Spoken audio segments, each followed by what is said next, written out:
Good morning. It's cold as shit outside, so today I figured we could build a kit. So let's see what's in here.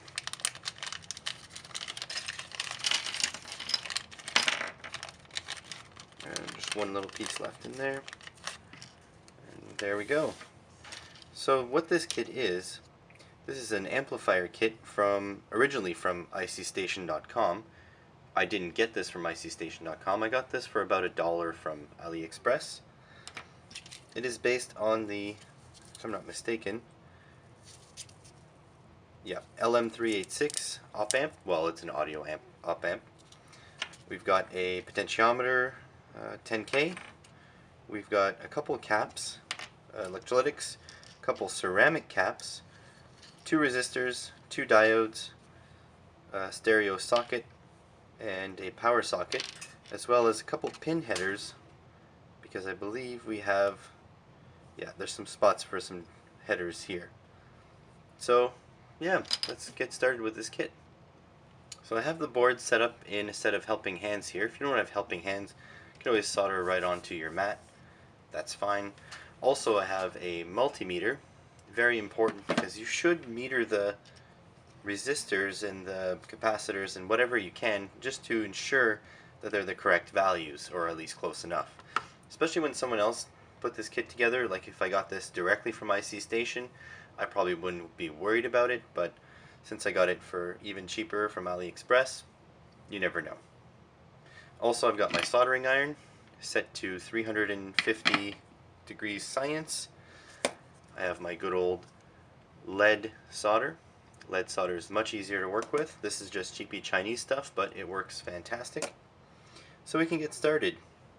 Now the general rule for this is you put the lower profile components on first and then move on to the next highest, etc. So we can start with the resistors here. I have a 4.7K resistor and a 1K resistor. I believe this is the 1K resistor here, but I will meter it. I should make a video on reading resistor values. Maybe that's for the future. So there we go. Maybe it would help if you could see it. So 980K, or 0.980K, which means close enough to 1K. These kits aren't very specifically accurate, and they don't need to be. We will see. Now the problem with this kit is that it's actually a single channel. There's only one audio channel. It's not actually a stereo kit. So you only get mono sound out of this, but that's not that big of a deal. This is the 4.7K, at least I hope so. 1 and 2. If you want really precise measurements, you shouldn't put your both your hands on the leads, but in this case I don't think it matters too much. So 4.628, so put that in. To bend the leads, I usually just hold the resistor and kind of pull it down like that. It seems to work good enough. I'll put them in the holes here. Maybe I'll put it in the same direction. And these are just 1/4 watt resistors. Very common. I'm just going to split the legs on the bottom. Make sure they don't fall out, and then I'll flip this over and I'll get this soldered. Okay, so nice hot soldering iron, tin the tip, wipe it off just to clean it. Alright, so here's 1 and here's 2. Here's 1. And here's 2. Oh, that one's not too great. There we go. Oh, I got some here too. Let's see if I can fix the solder I got onto the extra pad here. Just gonna pull this away like that.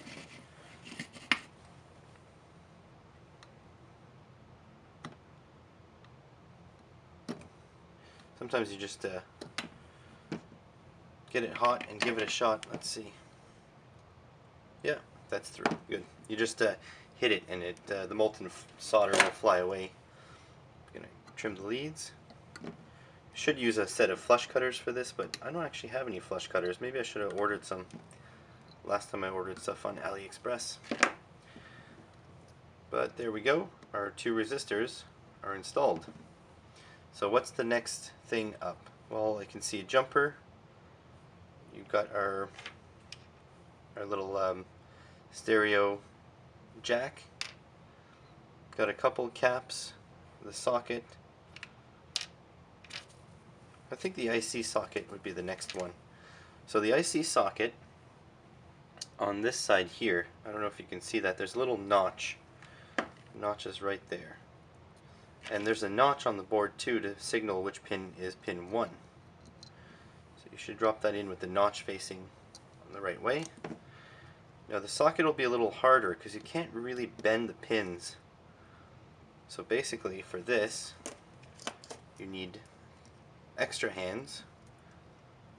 I'll just take the solder and put it in these fingers while I'm holding the socket, and then hopefully I'll be able to just drop that on there. Doesn't help that I can't see what I'm doing because I'm really far away to get room for the camera, but that's no excuse, right?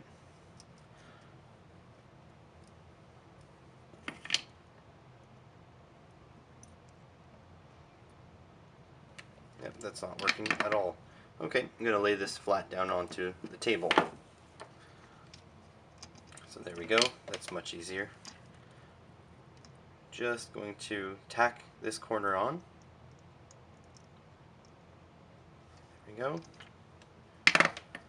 Lift this up. You see how it's not sitting quite flat? Now I'm going to push it up hard against the board.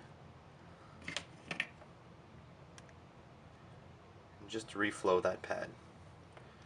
Now that that's reflowed, I can tack the opposite corner. There we go. Make sure it gets hot. There. There. There. There. There. Oops, did I bridge that? Can't tell from this distance.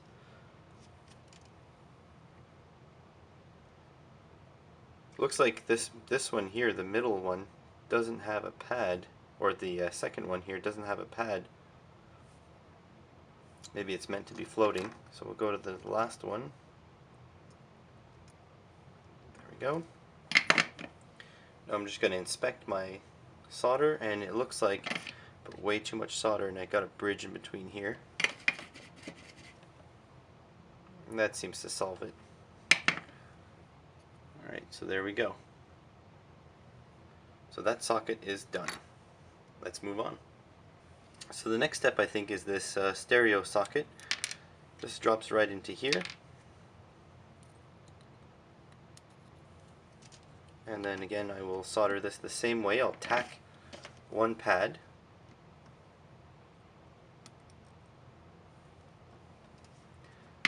And then I'll hold the socket hard up against the PCB, making sure not to burn myself in the process, and reflow that.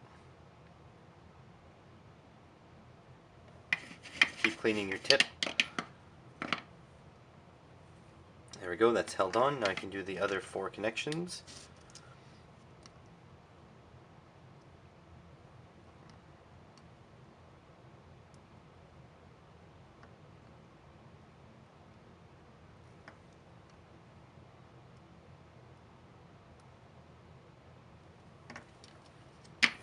Inspecting my connections. Yep, looks like it went well. Looks like my first one is a little low on solder, so I'll put a little bit more. There we go. And that's done. Now again, this is a stereo socket, but 2 of the connections, these 2 right here, are going into nowhere. They're just on the ground plane. So these 2 are the channel that'll be used. Great. Next. So I think for the next ones I can use this helping hands again. So we're going to go for the caps. Now the capacitors, the ceramic ones at least.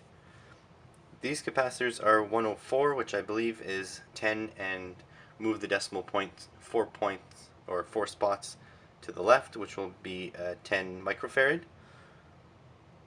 Or is that 1 microfarad? No, I think it's 10. So we need to find the spots. Let's see, J, there's the C with the 104. Set that in.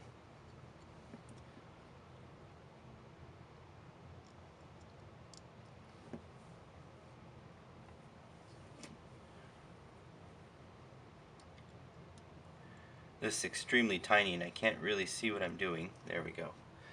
And then I can spread the legs out so that it doesn't fall out. And then the next one, C4 with the 104. There we go. Spread the legs on the bottom.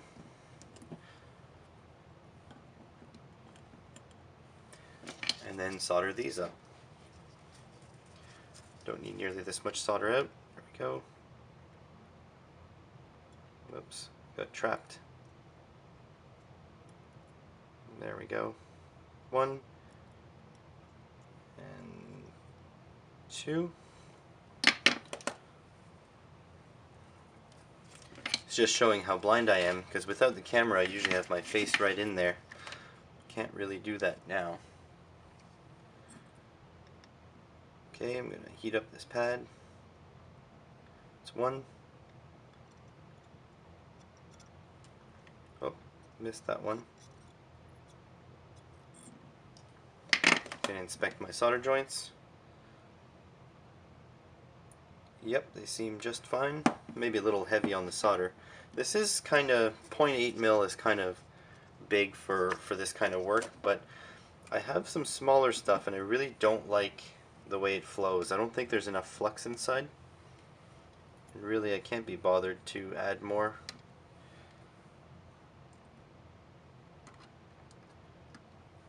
Okay, and there it goes. Now we can move on. The next component will be the diodes. So these are LEDs, tiny little guys. I actually only see one hole for an LED, and I see I have 2 LEDs, so not sure what's going on there. But let's give this a test. Now to test LEDs, I'll just spread the legs a little bit. Test LEDs, you have a function on your multimeter.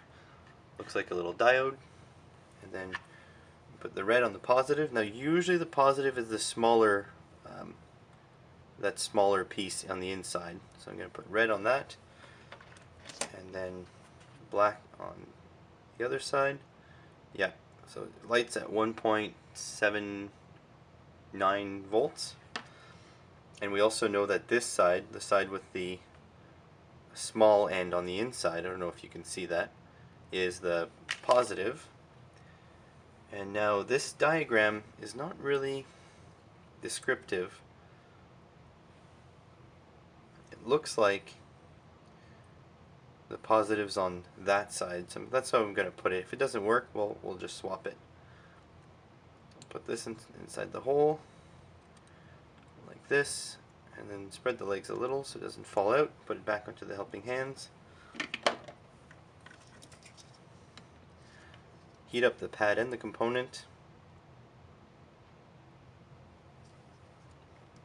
Didn't flow down there. That's good. Now hold the LED flat up against the board.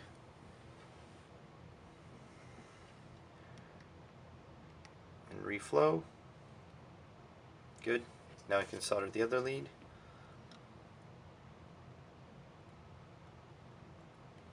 There we go. Cut off the legs.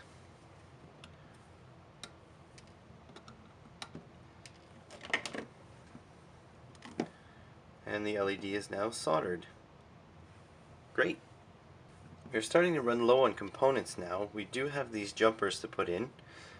Jumpers go here. That's the speaker plus and minus. They go here. This is the power plus and minus. And then here is the audio plus and minus. So let's see if we can do that. Now soldering these jumpers, or these headers, is kind of a pain in the butt. Something so small, and one just went pinging across the room. That's okay. There we go, so I cut them into pairs. So the goal will be to solder one of these while holding the other, but that might get a little hot. I'm going to see if I can't make this work where I can actually have the helping hands hold one of the pins. They will sink some heat, but I think it's better that the heat sinks from the alligator clips rather than my fingers. Let's move this around. Okay, I'm going to move this to here. That should be about right.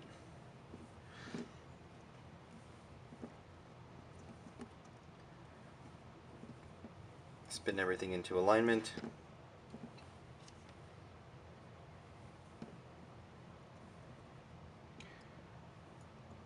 Need to put these pin headers in.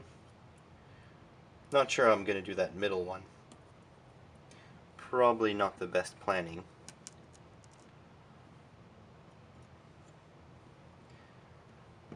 Okay. There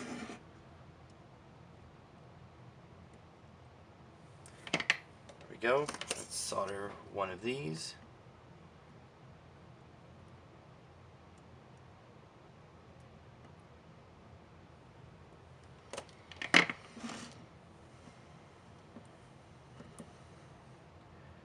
Well, that went well. Now I can solder the other one. Spin my helping hand around.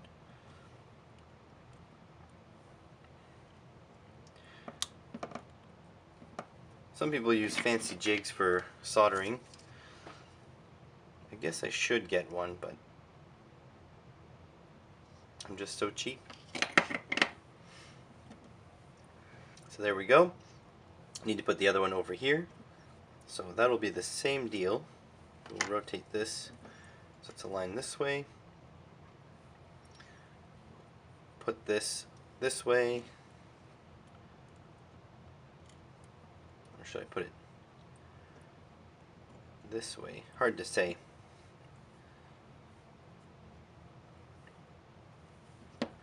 That's a good point. Not sure I'm going to do that.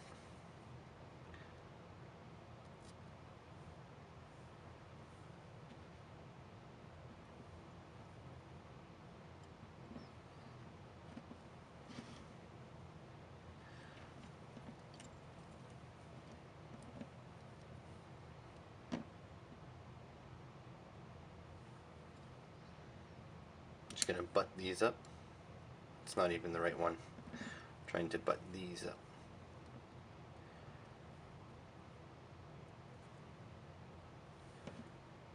Take this and butt that up to there.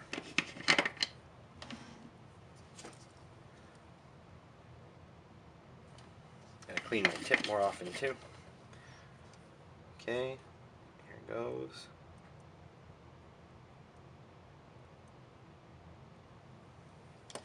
That's one. I'll just do the other.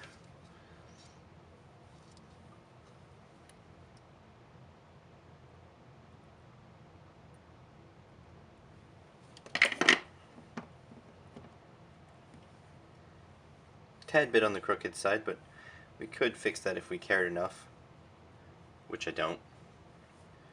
Okay, and then the last one, this one will be a pain.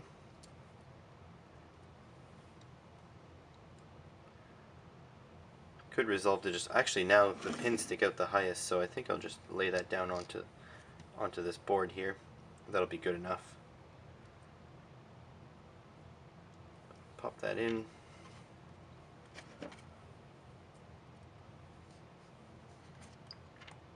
Lay that down. Heat this up. Quickly bring solder over. There's one.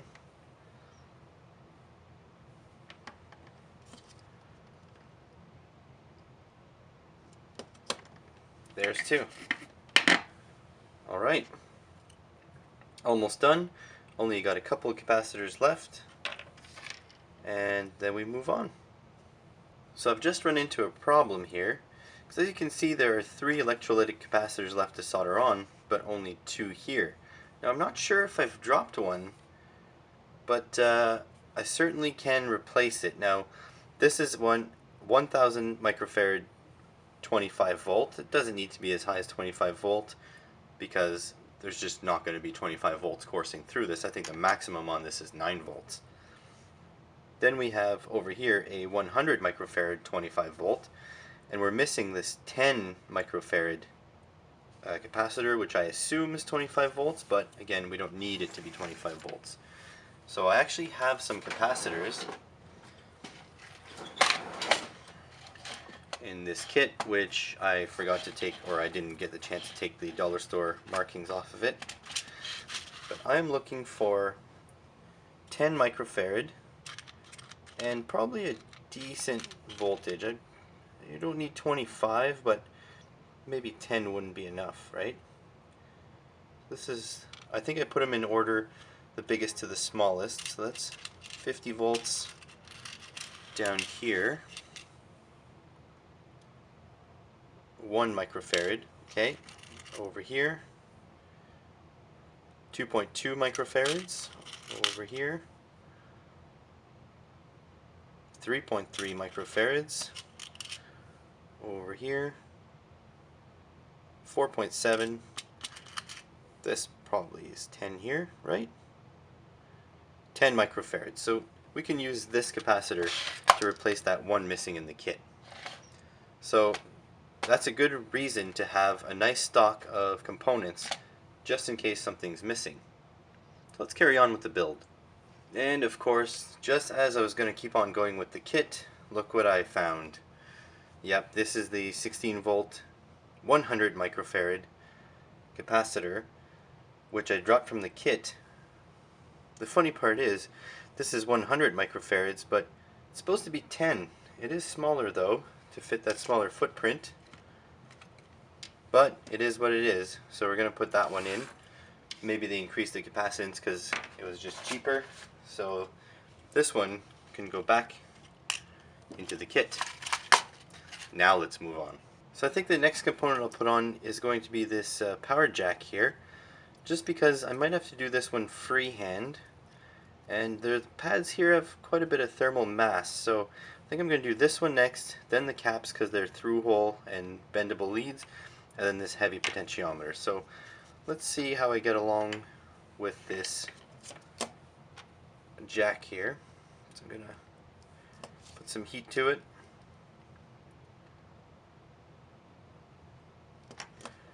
Good. Now I'm going to let that cool for a few seconds because you can see our jack is cocked right over. So I'm going to let that cool, and then I'm just going to heat it up and reflow it while pushing down to try to get that more stable, flatter. So here it goes.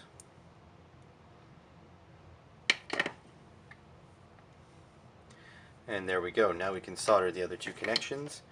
You want to be very careful with these partially plastic components, because these are actually just made out of plastic, not resin, like the bodies of the chips. So you can't overheat these or else they're gonna melt.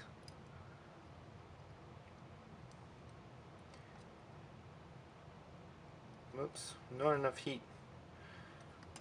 I should probably have turned up my iron a little bit,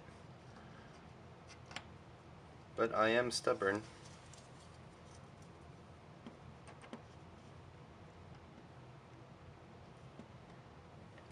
I'm just going to inspect my solder. Yep, good enough.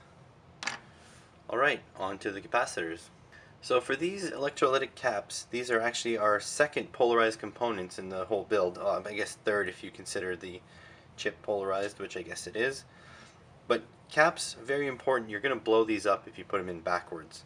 So usually this little hashed mark here, these hashes, mean negative, and usually this line here, see how it's all black?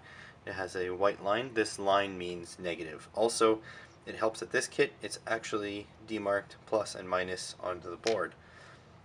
So, like the other components, I'm going to thread the legs into here, trying to get that second hole aligned. And it's very common for these cheap Chinese kits to have components that don't quite fit the footprint. So don't be surprised if you end up with some that don't quite fit and you have to have your capacitor sticking up a bit. Next is this 100 microfarad. It's this one. Again, negative to negative. See, this one doesn't fit. This one has to sit up from the board a bit. Can't put too much pressure on them because you're going to break them or stress the leads or whatever. But yeah, just as I thought, this one's not exactly the right footprint. It is 100 microfarads though, and this is 100 microfarads, this one as well. It's just it's a lower voltage to fit that smaller footprint. And then there's 25 volt 1000 microfarad into these holes here. And this one fits perfectly. I'm going to flex the legs on the bottom a bit. Flip it over.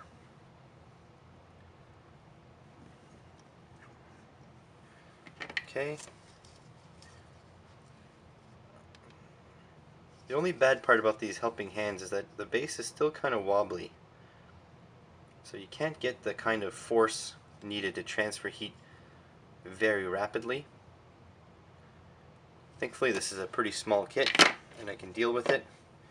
But if you're having trouble, put it, oh, I should hold the always hold the component leads while you're cutting them because they could go flying, hit you right square in the eye. But me being a blind person, and you know, I use that colloquially, I'm not actually blind, I'm like nearsighted. I have glasses on, so I'm pretty safe. Still would suck to step on one of these leads though.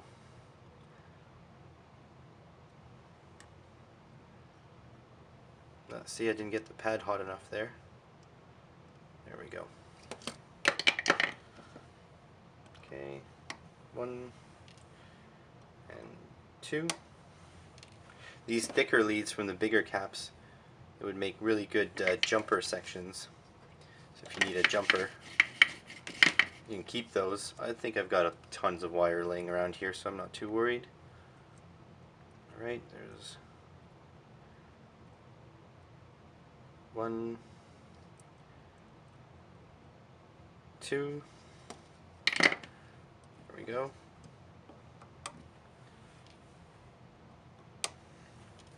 Good. Almost done. We're on the home stretch. Now for this potentiometer, I might just do it caveman style and just try to hold it in there. Maybe I'll put it on the table and tack one side on. I don't know. We'll see. No, Julian Eilert loves using sticky tack, but I don't have any. So let's see how it goes. If it goes terribly well, you can make fun of me in the comments. I can take it. Right, here we go. Flow this pad. Good. Just going to straighten that up now.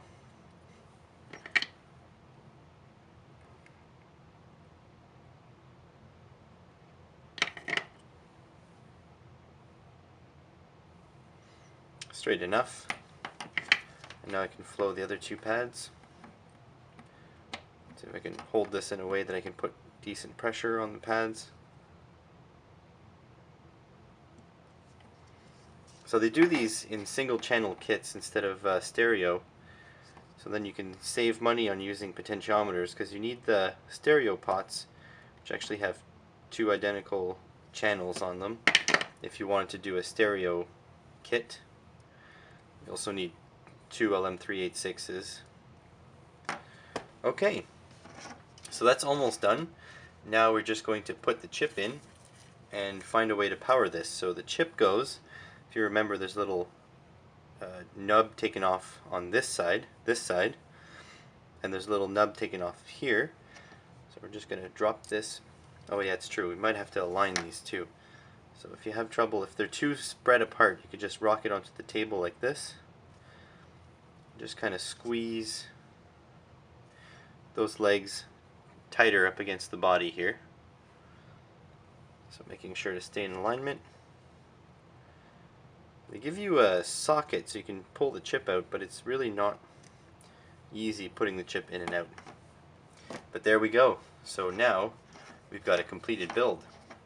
Just need to give it some power, make sure it doesn't blow up, and then give it an audio signal.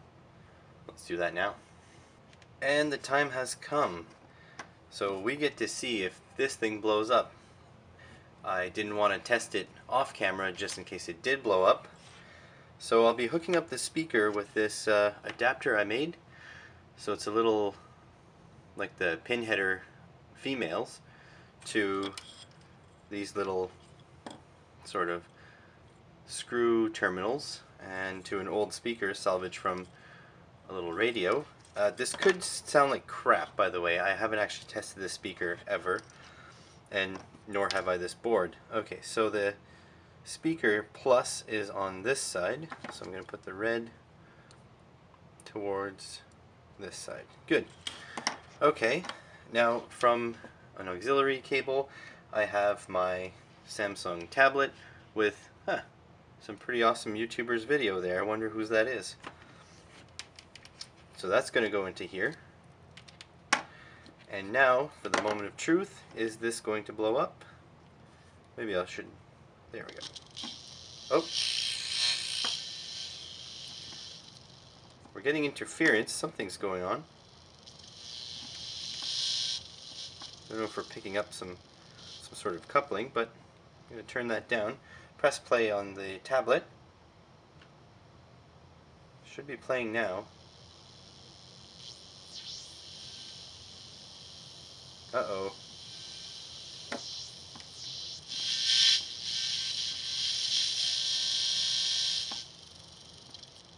Something isn't working.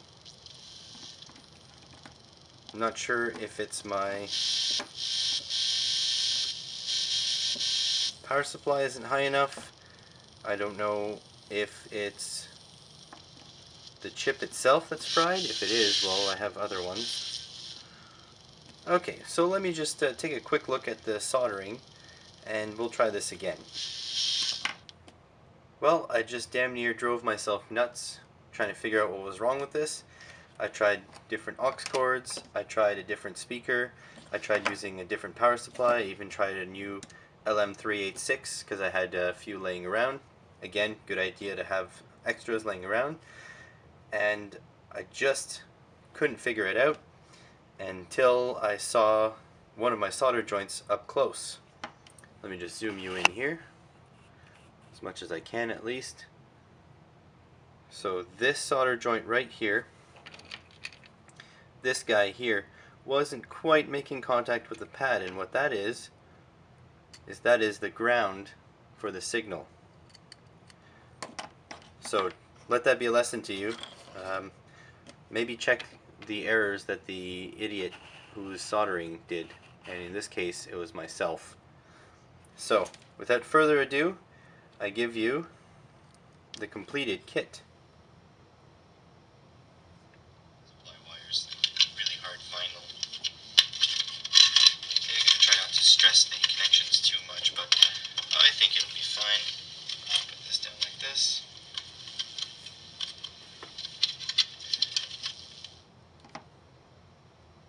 So as you can hear, there's a little bit of static. It's not the highest quality kit, and it's not really shielded from anything, but it does work. It does amplify pretty loud. This is just an 8 ohm speaker, so it's quite tinny and not very full, not very rich sound, but if you plug this into a better speaker, you're going to get better results. And with that being said, that's the end of our kit today. So if you like what you saw, please hit like and subscribe. If you don't like a kit build, let me know in the comments below why and what I can do to improve it. I realize that sometimes I was a little far away. It's a little hard to solder from a distance and also having the camera in the way, but if that's a deal breaker, let me know and I'll try to fix it. So until next time, thanks for watching.